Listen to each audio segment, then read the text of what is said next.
Bienvenidos una vez más a la Escuela Bíblica. Es un gran placer poder compartir este tiempo juntos. Ya estamos en nuestra cuarta semana de clases en la Escuela Bíblica. Estamos estudiando una salvación tan grande, todo el estudio de soteriología.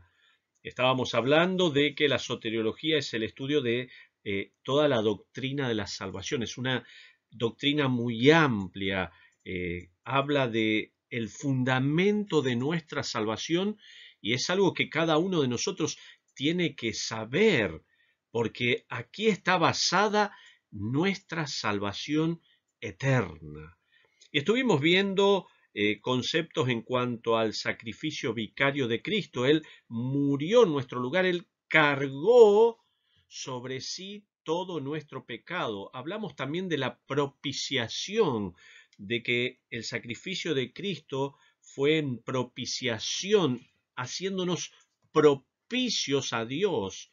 Pero también hablamos de redención, de pagar un precio.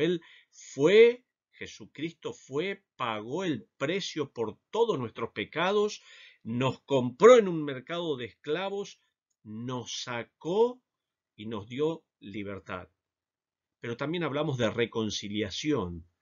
Nosotros estábamos enemistados con Dios. El hombre estaba enemistado con Dios porque el hombre había pecado, estábamos lejos de Dios, sin Cristo, sin Dios, sin esperanzas. Pero Jesucristo vino a este mundo a morir en la cruz y a efectuar esa reconciliación. Nos dio la oportunidad de poder estar allí con Dios, cercanos, para poder ser salvos. Eso es lo que estuvimos viendo. Y en esta oportunidad vamos a ver un tema muy, pero muy importante, como son todos los temas que podemos ver a través de la palabra de Dios. Pero vamos a orar para comenzar esta clase. Padre, te damos muchas gracias porque podemos disponer de este tiempo una semana más para seguir estudiando tu palabra. Ayúdanos, Señor. Ayúdanos, danos discernimiento espiritual para comprender conceptos que a veces son muy, pero muy difíciles, muy profundos. Por eso necesitamos de que tu Espíritu Santo nos esté dando toda la sabiduría necesaria para poder comprenderlo. Te alabamos y dejamos este tiempo en tus manos. Danos un buen tiempo, Señor, estudiando tu maravillosa palabra. Te alabamos y dejamos todo esto en el nombre de Cristo Jesús. Amén. Lo que quiero que pensemos también es que es muy importante leer el libro de Riley, aquel libro que les estamos recomendando, los capítulos que les estamos recomendando, porque allí amplían nuestros conceptos y nosotros después hacemos fundamento en aquellas cuestiones que son tal vez más importantes. Si hay algo que el pueblo de Dios ha reconocido en general, es la importancia de la muerte de Cristo para salvación. O sea, nadie en el contexto cristiano evangélico pone en dudas la salvación que Cristo efectuó a través de su sacrificio. Eso está claro, eso es concreto y siempre ha sido así de esa manera. Sin embargo, no hay un consenso unánime en cuanto a la relación de dos preguntas básicas, que son las que tenemos allí en nuestra gráfica. ¿Por quiénes murió Cristo? Y la otra pregunta es, ¿cómo nos apropiamos de esa salvación que Jesucristo hizo a nuestro favor? Entonces, en esta noche vamos a tratar de responder a estas preguntas. No quiero tomar este tiempo para hablar de diferentes posturas. Cuando hablamos de por quiénes murió Cristo, hay básicamente tres fundamentos o tres líneas de pensamiento, con cada una de ellas arraigadas en todo el contexto evangélico, cada una de ellas con fundamentos, cada una de ellas dicen que es la verdad. Entonces, en este tiempo yo no voy a gastar mucho para hablar de todo esto, no. Lo que yo quiero hacer es centrarnos y fundamentarnos en lo que dice la palabra de Dios. Hay tres líneas de pensamiento, como les decía, el arminianismo, el calvinismo y el calvinismo moderado. El calvinismo moderado es una línea media entre el arminianismo y el calvinismo. Hoy en día este tema es muy actual. Entonces, es importante que nosotros sepamos y creamos lo que dice la palabra de Dios. Cada una de estas líneas tienen diferentes posturas, pero nosotros, y creo que vamos a hacer énfasis en lo fundamental. En cuanto a esto, me gustaría que miremos en este sentido. Pensando en por quiénes murió Cristo. Vamos a ver algunas bases bíblicas que enseñan que Cristo murió por todos los hombres. Algunos piensan en forma diferente, pero vamos a ver a través de la palabra de Dios los versículos de la Biblia que nos enseñan de que Cristo murió por todas las personas. Miren lo que dice, Cristo es el sacrificio expiatorio por todo el mundo. Vamos a San Juan, acompáñenme a San Juan, el Evangelio según San Juan. Esta noche vamos a ver muchos versículos del Evangelio de San Juan, porque es muy claro, muy concreto, muy conciso en cuanto a lo que está expresando. Y en Juan capítulo 1, versículo 29, miren lo que dice aquí, hay una predicción de Juan el Bautista, y en Juan 1:29 dice, el siguiente día vio Juan a Jesús que venía a él y dijo, he aquí el Cordero de Dios que quita el pecado del mundo. Miren lo que está diciendo aquí, él está mencionando hacia el futuro, diciendo, he aquí el Cordero de Dios que quita el pecado del mundo. Este Cordero es el que va a quitar absolutamente todo el pecado. Recuerdan, los sacrificios de la antigüedad solo cubrían el pecado, no lo quitaban. Pero aquí Juan está diciendo, este es el Cordero de Dios que va a quitar el pecado del mundo, de todo el mundo. Miren lo que dice Juan 3, 16 y 17, es conocido, es el versículo que tal vez hemos conocido con más profundidad, y dice Juan 3:16, porque de tal manera amó Dios al mundo que ha dado su Hijo unigénito para que todo aquel que en él cree no se pierda, mas tenga vida eterna. Porque no envió Dios a su Hijo al mundo para condenar al mundo, sino para que el mundo sea salvo por él. Miren, 3 veces está mencionando la palabra mundo. Está haciendo énfasis aquí de que todas las personas que viven en el mundo, no se está refiriendo al globo terráqueo, a la tierra en sí, sino a las personas que habitan, las personas que viven en el mundo. La palabra ahí es cosmos, es la misma de San Juan 12:19, donde está diciendo de que todas las personas que habitan este mundo, como dice Hechos capítulo 17, donde dice que Dios nos dio una morada donde nosotros podemos vivir sobre la faz de este mundo, dice que todas esas personas, dice la palabra de Dios, que Dios ha dado a su Hijo para que todo aquel que en él cree no se pierda, mas tenga vida eterna. Y Dios envió a su Hijo a este mundo, ¿para qué? Para que el mundo sea salvo por él. ¿Se dan cuenta? El énfasis de la palabra de Dios está haciendo que entendamos que Cristo no vino a morir solamente por algunas personas. Él vino a morir por toda la humanidad, por todo el mundo.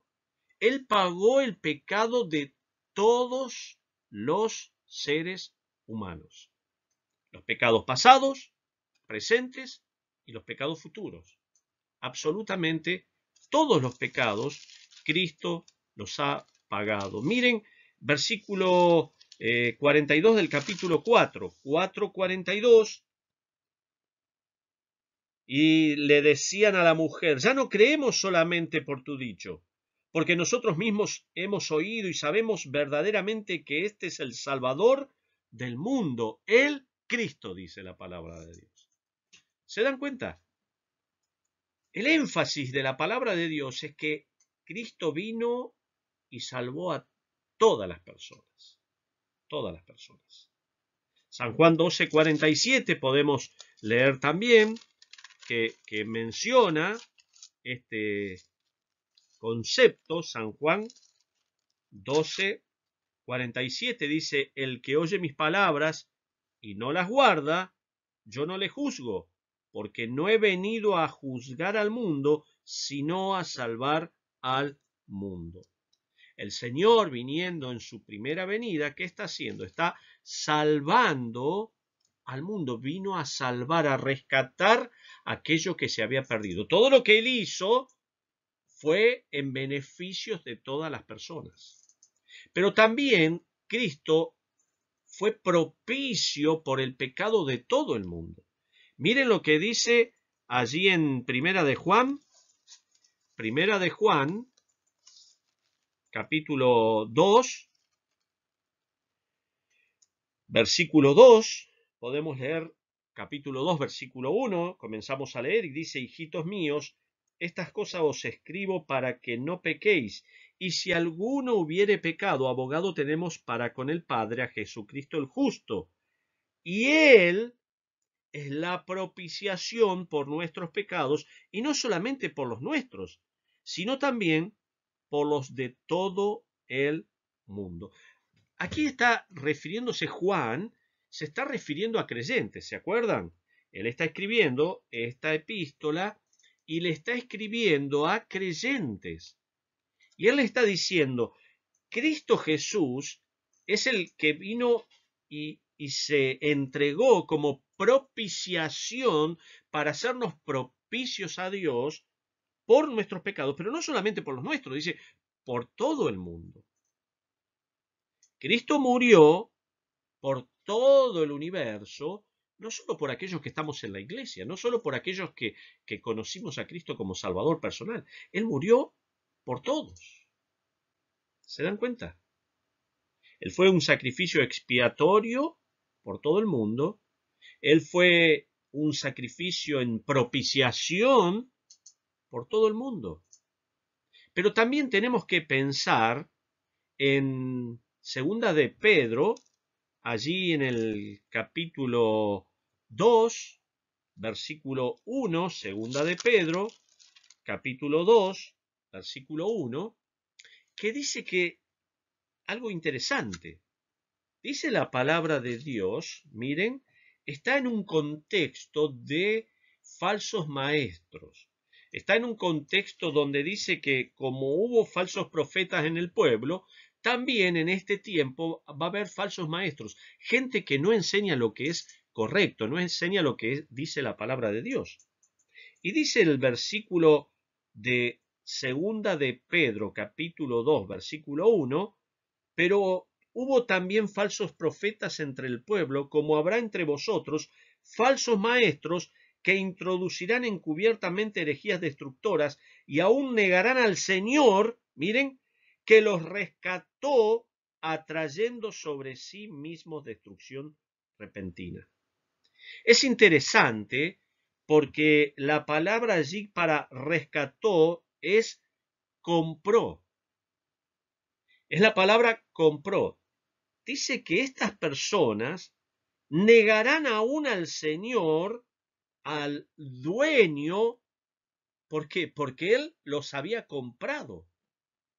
Dios es el dueño de absolutamente de todas nuestras almas, de todas nuestras vidas, porque Él compró absolutamente todo. Pero dice que ellos, estos falsos maestros, por quienes Cristo había muerto, dice que aún negarán eso, aún negarán al Señor. Esta palabra aquí para rescatar es la misma palabra que encontramos en Primera de Corintios. Si buscamos allí en Primera de Corintios, capítulo 6, versículo 19, dice: ¿O ignoráis que vuestro cuerpo es templo del Espíritu Santo, el cual está en vosotros, el cual tenéis de Dios y que no sois vuestros? Porque habéis sido comprados, allí está, es la misma palabra, que los rescató, que los compró, habéis sido comprados por precio, glorificad pues a Dios en vuestros cuerpos y en vuestro espíritu, los cuales son de Dios.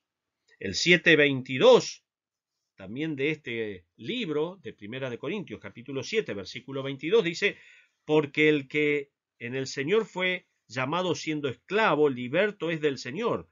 Asimismo, el que fue llamado siendo libre, esclavo es del Señor. Por precio fuisteis comprados.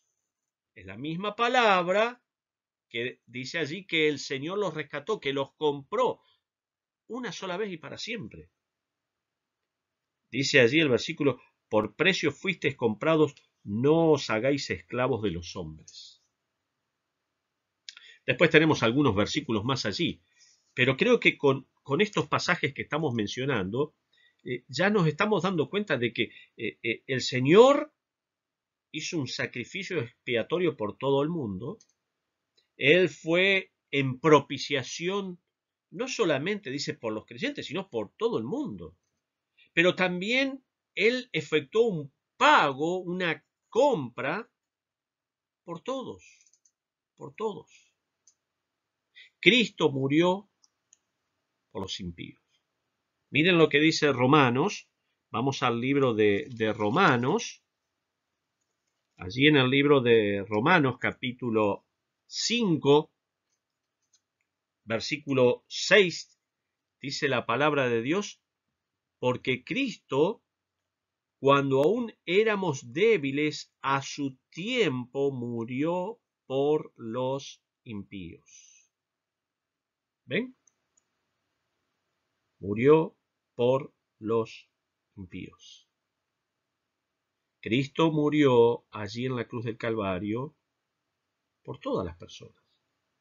No por los que estamos solamente en la iglesia y somos salvos y disfrutamos de esta salvación, sino Él murió absolutamente por todos.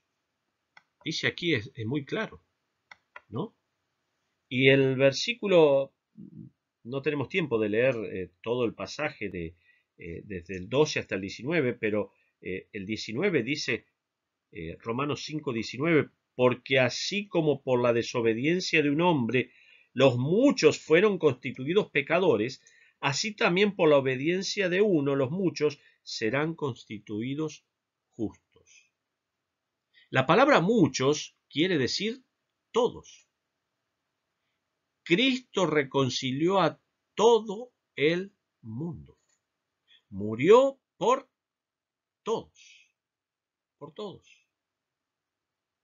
Romanos capítulo 3, versículos 25 y 26 también podemos leer y dice: a quien Dios puso como propiciación por medio de la fe en su sangre, para manifestar su justicia a fin de haber pasado por alto en su paciencia los pecados pasados, con la mira de manifestar en este tiempo su justicia, a fin de que Él sea el justo y el que justifica al que es por la fe de Jesús.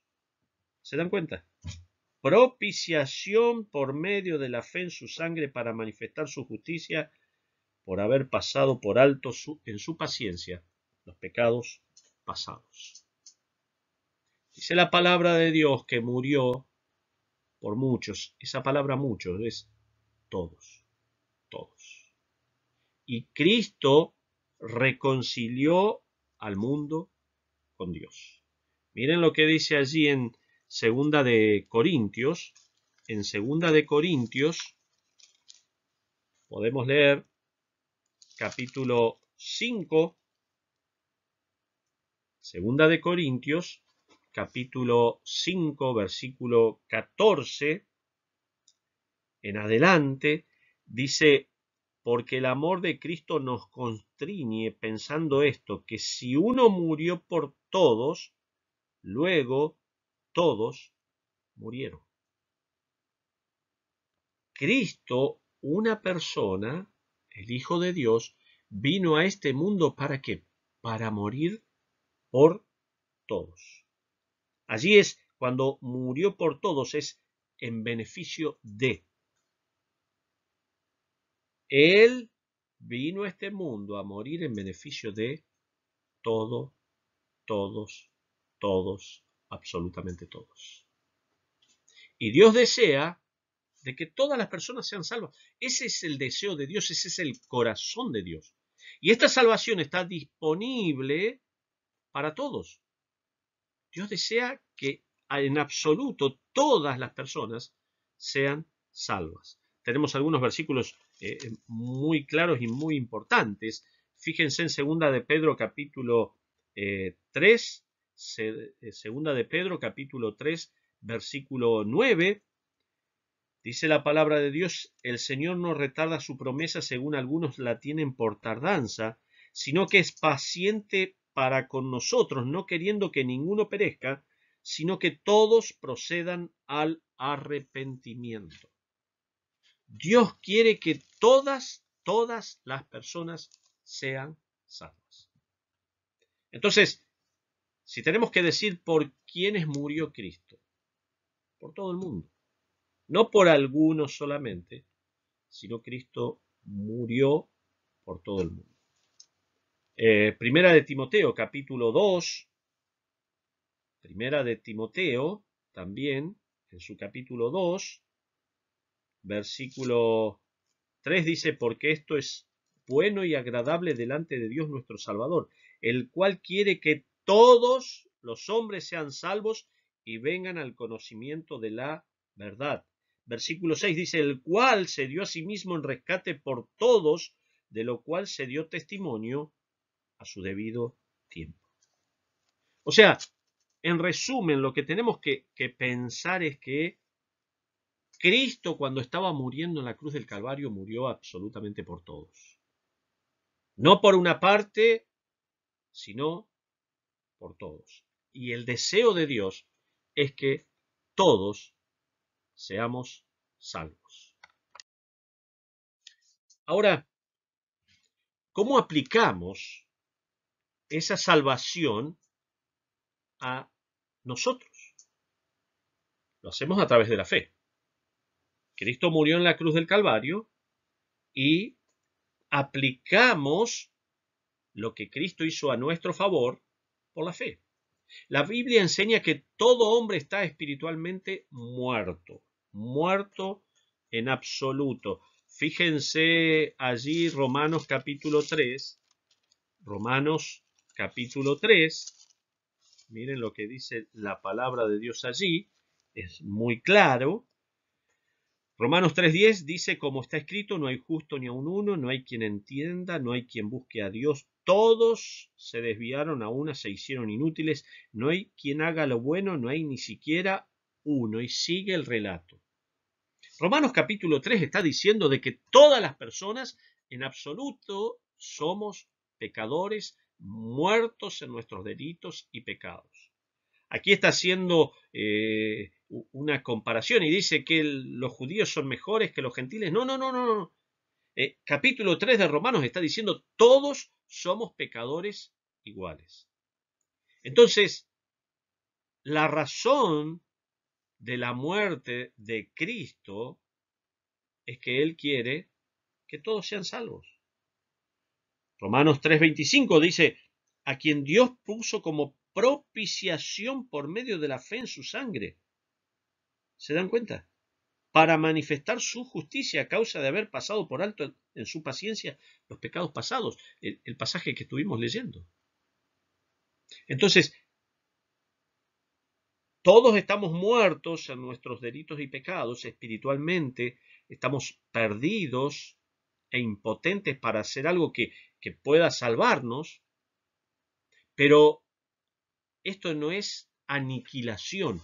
Algunos dicen de que porque estamos muertos en nuestros delitos y pecados, Dios tiene que hacer una transformación primero en nosotros para que nosotros podamos creer. No, estamos muertos, pero podemos actuar, estamos muertos espiritualmente. Este concepto de muerto espiritualmente es el concepto, ¿se acuerdan cuando el hijo pródigo se fue Y cuando él volvió, dice que su padre lo abrazó. ¿Y cuál fue la expresión del padre? Dice, mi hijo que estaba muerto.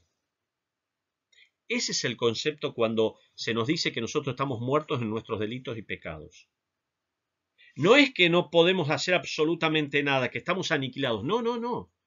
Porque el hijo se había alejado, estaba lejos de su padre y era como que estaba muerto. Pero él pudo reaccionar, pudo volver, pudo ir hasta la casa de su padre. Entonces, ese es el concepto. Cuando nos dicen que estamos muertos, no es que estamos aniquilados, sino que tenemos razonamiento todavía y podemos tomar una decisión. Ahora, ¿cómo aplicamos esta salvación que Cristo efectuó por nosotros?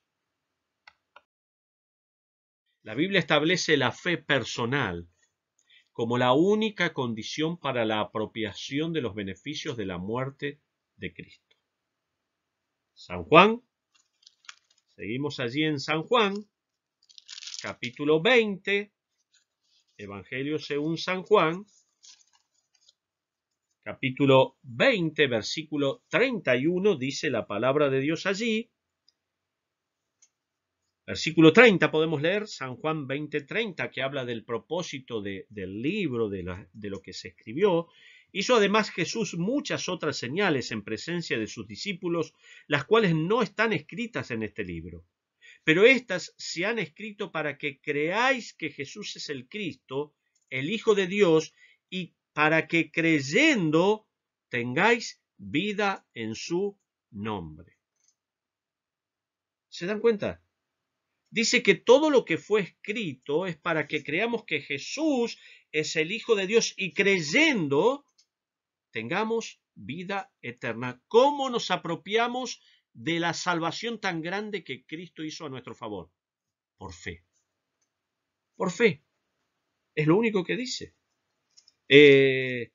San Juan 1:12. Evangelio según San Juan, capítulo 1, versículo 12, dice, mas a todos los que le recibieron, a los que creen en su nombre, les dio la potestad de ser hechos hijos de Dios. Tengo un pasaje más en Marcos capítulo 16, ¿se acuerdan? La comisión. Dice Marcos capítulo 16, versículo 15, y les dijo, id por todo el mundo y predicad el evangelio a toda criatura. El que creyere y fuere bautizado será salvo, mas el que no creyere será condenado. ¿Cuál es la condición?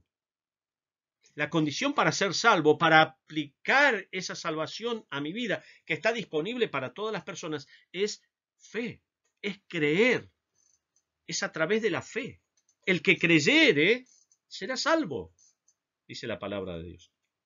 La fe no salva a nadie, la fe salvífica es siempre objetiva, es decir, puesta en la persona de Cristo. La fe que me va a salvar es esa fe que pongo en la persona de Cristo. Alguien dijo una vez, tenemos que colocar nuestra fe donde Dios colocó nuestros pecados. ¿Dónde colocó Dios nuestros pecados? En la persona de Jesucristo. No es fe en la fe. ¿Vieron que a veces nos dicen, no te sanaste porque no tuviste fe? No es eso. Fe es confianza en lo que Dios dice. ¿Y qué dice Dios? Que si creemos en Cristo, tenemos el perdón de nuestros pecados. Creyendo, tengáis vida en su nombre. Ahora, ningún pecador puede creer en Cristo a menos que el Espíritu Santo los convenza de pecado y de su necesidad de un Salvador. Y que el Padre lo traiga. Miren, San Juan capítulo 16. Es un pasaje interesante.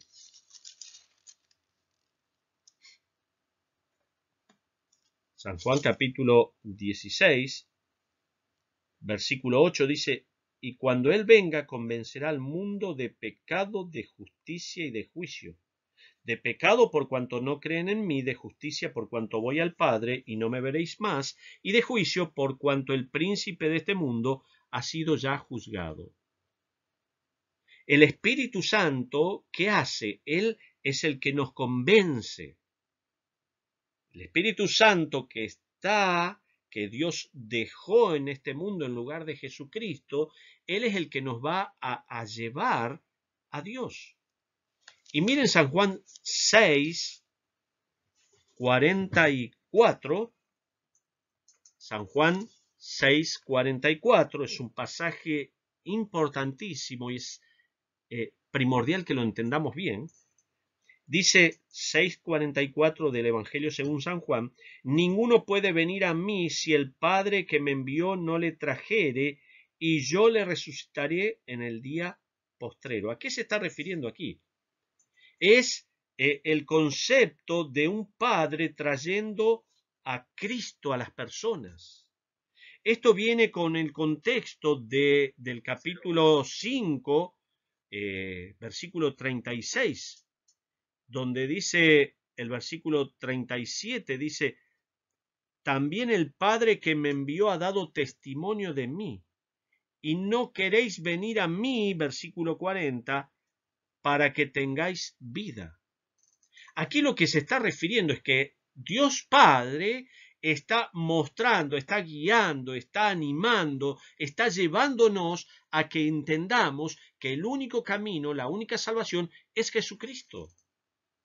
¿Y quién lo hace? A través del Espíritu Santo, para que nosotros comprendamos que si nos quedamos como estamos, estamos condenados por nuestros pecados, pero está a nuestra disposición una salvación tan, pero tan grande. Terminando ya, las Escrituras enseñan que la fe no es una obra. Algunos quieren hacernos entender de que la fe que nosotros tenemos que tener es como una obra que nosotros estamos haciendo para tratar de ayudar a Dios. No es así. Las Escrituras están mencionando claramente que la fe no es una obra. Fíjense, Romanos capítulo 4, Romanos capítulo 4, versículo 5, miren lo que dice la palabra de Dios allí.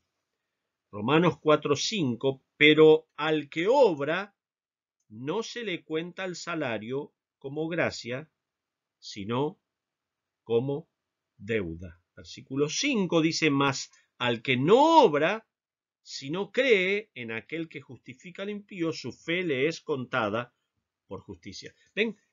Mas al que no obra. O sea, la fe no es una obra que yo tengo que hacer para poder hacer algo para tener la salvación. No, la fe es el medio por el cual nosotros recibimos un regalo. Grisham Machen explica la fe de esta manera: la fe consiste no en hacer algo, sino en recibir algo. Esa es la fe. La fe es el medio por el cual yo puedo recibir el regalo de Dios. No es obra. No hay obra en absoluto en la fe. Es confianza en lo que Dios dice y en lo que Dios hizo por mí. Así que Cristo Jesús murió para darnos una salvación tan grande, y esta salvación está disponible para todas las personas. ¿Cómo la aplico a mi vida? Por fe. Creo, confío en lo que Dios dice. Confío en que Cristo murió por mí y lo recibo como mi Salvador. Recibo este regalo. Es un regalo de Dios. No hay nada en nosotros. No hay obra en nosotros que podamos hacer. Y si ustedes leyeron el capítulo 55 del libro de Riley, él termina allí con una ilustración que me gustaría terminar mencionándola en esta noche. Y él está mencionando allí que explica la salvación como algo así, como diciendo que hay una universidad y yo quiero pagarle a una persona todo el año en esa universidad. Entonces, ya cancelo el año para tal persona. Ya está cancelado. Pero todavía no se le imputó eso a la cuenta del estudiante. ¿Qué hace la universidad? Determina cuál es la persona y le dice, bueno, le extiende un cheque a esa persona, se lo da a esa persona y cuando esa persona lo acredita a la universidad, allí se hizo efectivo el pago. Ya estaba listo el pago. Una persona ya había pagado por ese estudiante. Pero hasta que no se efectúa eso, no se acredita ese pago. La muerte de Cristo paga por los pecados de todas las personas, pero ningún individuo tiene arreglada su propia cuenta hasta que crea, dice Riley. Entonces, la muerte de Cristo paga por todos los pecados de todas las personas, pero ningún individuo tiene arreglada su propia cuenta hasta que crea. Si creíste en Cristo como tu único y suficiente Salvador, tenés tus cuentas arregladas con Dios. La única condición es creer, confiar en aquel que murió por nosotros. ¡Qué salvación tan grande! Terminamos en este día agradeciéndole al Señor por todo lo que hizo por nosotros. ¡Qué salvación tan grande! Y lo único que nosotros debemos hacer, y en eso consiste la fe, no en hacer algo, sino en recibir algo, es recibir esa salvación que Dios ya efectuó por nosotros. Si no la recibiste, coloca tu fe en Jesucristo. Es lo único que hay que hacer. No hay que hacer nada, no hay que hacer ningún sacrificio, no. Solamente confiar en Cristo como nuestro único y suficiente Salvador. Terminamos orando. Padre, te damos muchas gracias porque pudimos aprovechar bien este tiempo para estudiar tu maravillosa palabra. Gracias por esta salvación tan grande que has efectuado por todo este mundo. Gracias porque nosotros te hemos conocido como nuestro Salvador personal. Rogamos, Señor, por aquellos que todavía no te conocen, por familiares, por amigos que todavía no han dado este paso de fe, de recibir este regalo tan grande. Gracias, Señor, por permitirnos estudiar tu palabra. Te alabamos y dejamos todo en tus manos en el nombre de Cristo Jesús. Amén.